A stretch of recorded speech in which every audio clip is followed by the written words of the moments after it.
Dans cette vidéo, nous allons parler de l'étape 4 de résolution du Rubik's Cube qui consiste en la réalisation de la croix sur la dernière face, sur la dernière couronne. Donc ça veut dire qu'on a déjà réalisé la première couronne, la deuxième couronne et qu'on s'attaque à la troisième et dernière couronne. On va chercher à faire dans un premier temps la croix. Donc si on a commencé par faire la face blanche, forcément, ici on va parler de croix jaune. Donc pour les trois exemples qui nous concernent, on parlera de croix jaune puisqu'on a commencé par faire la face blanche. Et ensuite j'ai pris trois autres exemples où on aurait commencé par une autre couleur. Et donc forcément la dernière couronne sera elle aussi d'une autre couleur. Quand on va s'intéresser à la croix jaune, on ne va pas du tout faire attention dans un premier temps à ce qui se passe dans les coins. Donc par exemple ici ma croix jaune est réalisée, peu importe ici j'ai un jaune ou non. Ici ma croix jaune est aussi réalisée et peu importe ce qui se passe dans les coins. En revanche ici ma croix jaune n'est pas réalisée.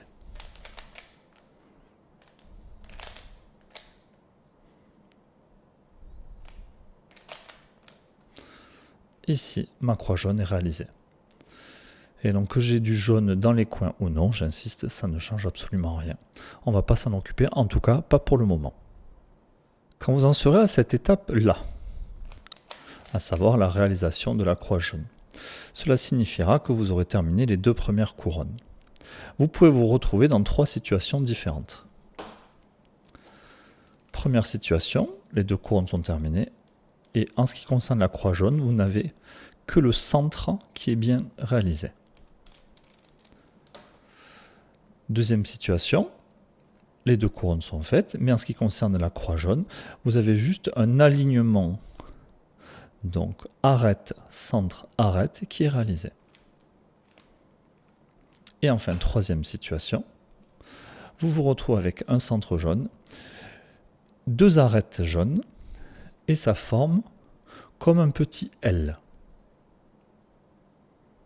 Et en fonction de chaque situation, nous ne ferons pas la même chose. Première situation, nous abordons le cas où nous avons un centre plus deux arêtes qui forment une ligne droite. Dans ce cas-là, nous voulons avoir cette ligne jaune parallèle à notre corps. Et ensuite, nous allons réaliser une formule que nous allons apprendre par cœur. Donc la formule consiste en cela. On va basculer la face qui est devant nous vers la droite, réaliser une formule, et à la fin, on rebasculera la face qui est devant nous dans sa position d'origine, donc vers la gauche. Donc face qui est devant nous d'abord vers la droite, on va faire une formule, et ensuite vers la gauche. Donc attention, j'insiste, ne pas mettre la ligne jaune perpendiculaire à soi, mais bien parallèle à soi. Donc je bascule la face qui est devant moi vers la droite, et ensuite je fais ma formule. La formule va être la suivante. Haut, gauche, bas, droite. Et ensuite je viendrai rebasculer la face qui était devant moi. Maintenant ma croix jaune est terminée. Nous avons basculé, nous avons fait haut, gauche, bas, droite. Et nous avons rebasculé. Donc ici j'ai défait ma croix jaune. Je refais ma formule, haut, gauche, bas, droite. Et je me retrouve dans la situation telle que j'étais tout à l'heure. Donc on est cette situation-là, j'ai ma ligne jaune, elle est parallèle à moi. Je bascule la face qui est devant moi vers la droite et je fais ma formule. Haut, gauche, bas, droite. Et je rebascule. Ma croix jaune est là. Je vérifie que le reste du cube n'a pas été détérioré. Mon étape 4 est terminée. Autre situation, au lieu d'avoir notre trait jaune, notre ligne jaune, nous nous retrouvons avec un petit L jaune. Donc ici, on va mettre l'aile à l'envers, en symétrique, si on le veut. Donc à nous de retenir dans quelle position nous devons placer ces trois cubes jaunes. Sinon notre formule ne marchera pas. Donc ici on a le L qui se retrouve retourné symétriquement. On va garder le même principe. Je bascule la face qui est devant moi. Et je vais garder la même formule. Haut, gauche, bas, droite. Mais je vais la faire une deuxième fois. Haut, gauche, bas, droite. Et je rebascule. J'ai bien ma croix jaune qui est réalisée. Et je vois que le reste du cube n'a pas été détruit. Dernier cas de figure, par rapport à ma croix jaune, j'ai uniquement le centre qui est fait. Donc là, peu importe comment je me place, je vais continuer avec la même formule. Je bascule la face qui est devant moi vers la droite. Haut, gauche, bas, droite. Et je rebascule. Et une fois que je l'aurai fait une première fois, je me retrouverai dans une situation soit avec le L, soit avec mes trois jaunes alignés qui forment une ligne droite. Et donc je pourrais me retrouver dans les situations précédentes et donc refaire cette formule. Donc on a dit si c'est bien parallèle à moi, je le laisse ainsi, je bascule vers la droite, je fais ma formule. Haut, gauche, bas, droite, et je rebascule la face. Ma croix est terminée. Si jamais j'étais dans la situation avec mon petit L, on a dit attention, il faut bien le mettre comme ceci.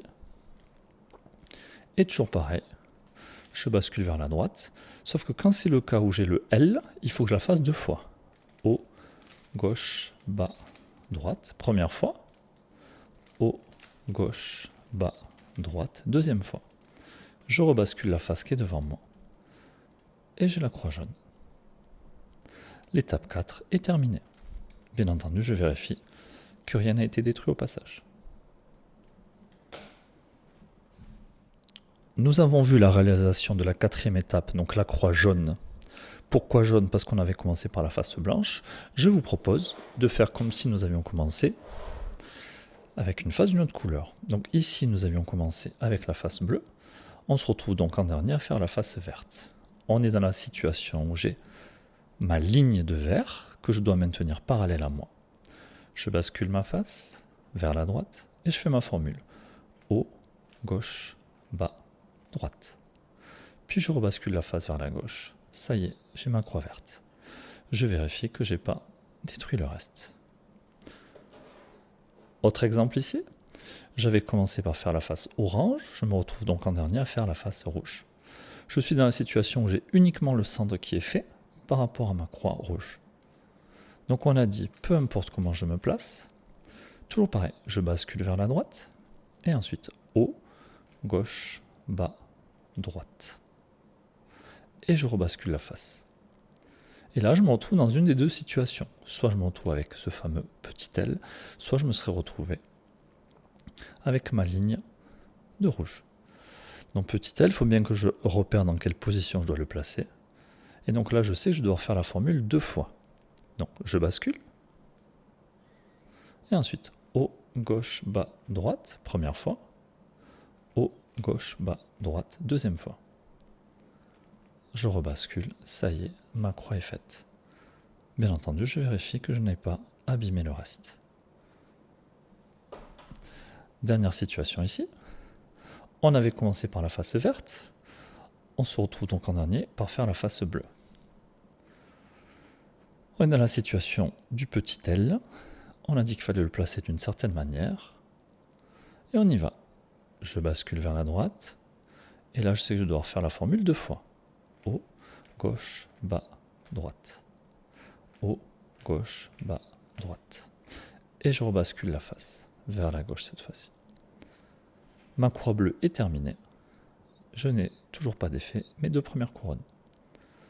L'étape 4 est terminée. Afin d'automatiser ce geste, haut, gauche, bas, droite, on peut le faire à partir d'un cube 3×3 qui est déjà terminé. Haut, gauche, bas, droite, haut, gauche, bas, droite, haut, gauche, bas, droite, haut, gauche, bas, droite, haut, gauche, bas, droite. Et en fait, si on le fait 6 fois, on doit retrouver dans la même position.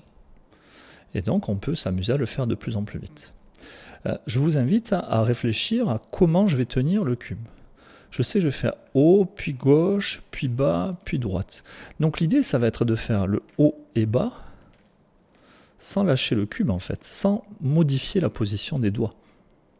Donc ici, c'est pour ça qu'au lieu de tourner comme ça, je vais l'attraper différemment pour pouvoir monter et ensuite redescendre. Et de la même manière, quand je vais tourner, que ce soit vers la gauche ou vers la droite, je vais essayer d'utiliser juste mes index, mais de ne pas trop utiliser les autres doigts, de ne pas attraper le cube différemment. Ce qui donne ceci. Haut, je tourne avec l'index, bas, je tourne avec l'index.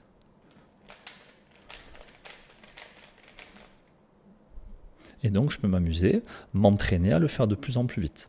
Donc ça va m'apprendre à le faire de plus en plus vite, et ça va aussi m'aider à le mémoriser. 1 fois, 2 fois, 3 fois, 4 fois, 5 fois, 6 fois. Je vous laisse découvrir ça, n'hésitez pas à laisser des commentaires et à poser toute question qui vous serait utile. À bientôt.